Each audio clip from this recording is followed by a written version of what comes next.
সুপ্রিয় আমার প্রিয় শিক্ষার্থীরা, আজকে অনলাইন ক্লাসে সকলকে স্বাগত জানাচ্ছি। আজকে যে টপিক নিয়ে আলোচনা করব, HSC higher mathematics first page chapter 9 অন্তরীণ অঙ্কের সমাধান এবং মূলত গুরুমান এবং লঘুমানের অর্থাৎ সর্বশেষ অঙ্ক অর্থাৎ টাইপ 5 এর অঙ্কের সমাধান করব। খুবই একটা গুরুত্বপূর্ণ অঙ্ক, কারণ এই টাইপের অঙ্ক সাধারণত আমরা বোর্ড কোশ্চেন যে কোনো বোর্ডে যায় না কেন আমরা অবশ্য পাবো।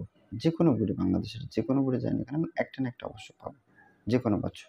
এখন অঙ্কটা এতটাই গুরুত্বপূর্ণ, তোমাদেরকে রিকোয়েস্ট সম্পূর্ণ দেখার জন্য তোমাদের উপকার আসবে, এটা আমার বিশ্বাস। দেখো টাইপ 5 দেখো f of x সমান x cube minus 6x square যোগ 9x প্লাস 5 অঙ্ক আমাদের থাকবে, কিন্তু চলক পরিবর্তন এবং সংখ্যা পরিবর্তন। ফাংশনটির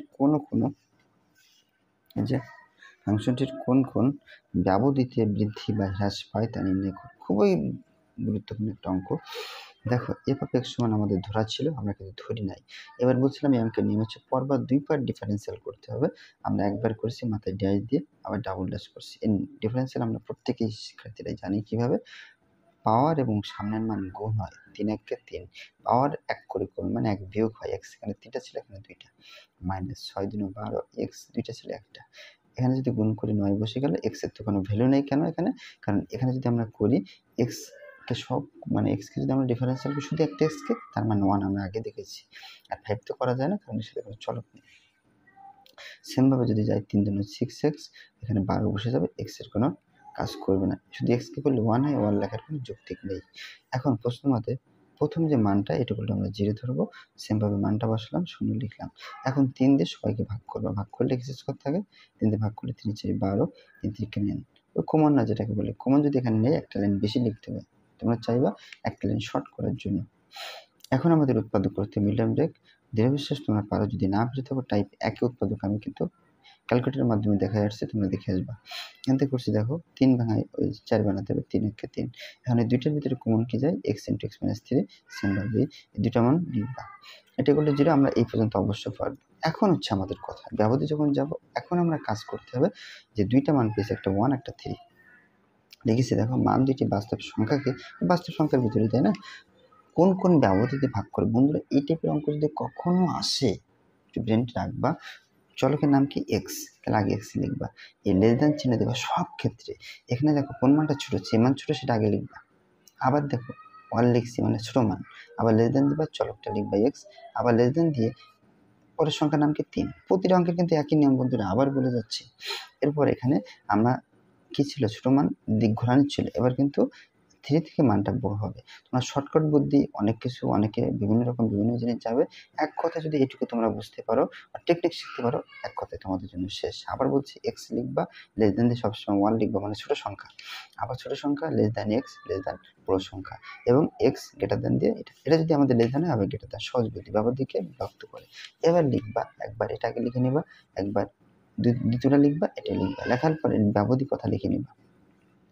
এবার f ড্যাশ মানে একবার প্রাইম x, শূন্যর সাথে এই মানটা তুলনা করবা, শূন্য থেকে যদি এই মানটা বড় হয় তাহলে ফাংশনটির মান বৃদ্ধি পাবে। আবার বলছি শূন্য থেকে মানটা বড় হয়, কিভাবে বুঝবো স্যার, ব্যবধিতে বুঝি না? হ্যাঁ বলছি, এই যে লেখাটা আছে না, এই যে মানটা, যেটা মান x এর আমার একটা মান দরকার 1 থেকে ছোট হবে। তাহলে বন্ধুরা 1 থেকে ছোট কি, আমি যদি এরকম লিখি 1 2, তাহলে ছোট সংখ্যা কি 0, আবার কত -1। এখন x এর পরিবর্তে আমি ড্যাশ কিন্তু এখানে কিন্তু বসাবো, প্রথম মনে করো অনেক ছোট সংখ্যা 0 বসাইতে পারি, -1 যে কোনো সংখ্যা এখানে যদি বসাই তাহলে মান পাবো এখানে 9। আমার বলছে এই সংখ্যাটা যদি আমাদের শর্ত দেওয়া আছে 0 থেকে মানটা যদি বড় হয়, যে মানটা আমরা বসাবো 0 থেকে, তা আমরা পাইছি 9, 0 থেকে 9 বড় না, এই জন্য এখানে বৃদ্ধি পাচ্ছে, তাই বলবা ফাংশনটির মান বৃদ্ধি পায়। সহজ হিসাব, একটা সহজ টেকনিক আছে, বেশিরভাগ আমাদের যেটা কাজ করে এই মাঝখানে যেটা আছে না, এখানে এটা হ্রাস পায় মানে কমে, আর বাকি দুইটা বৃদ্ধি পায়। তোমরা এটা টেকনিক, কিন্তু তোমরা যেহেতু সায়েন্সের স্টুডেন্ট, তোমরা তো না বুঝি আর ইন্টারমিডিয়েট তো আসে নাই, তাহলে তোমাদের শিখতে হবে আর কি। তাহলে ফাংশনটির মান বৃদ্ধি পায়।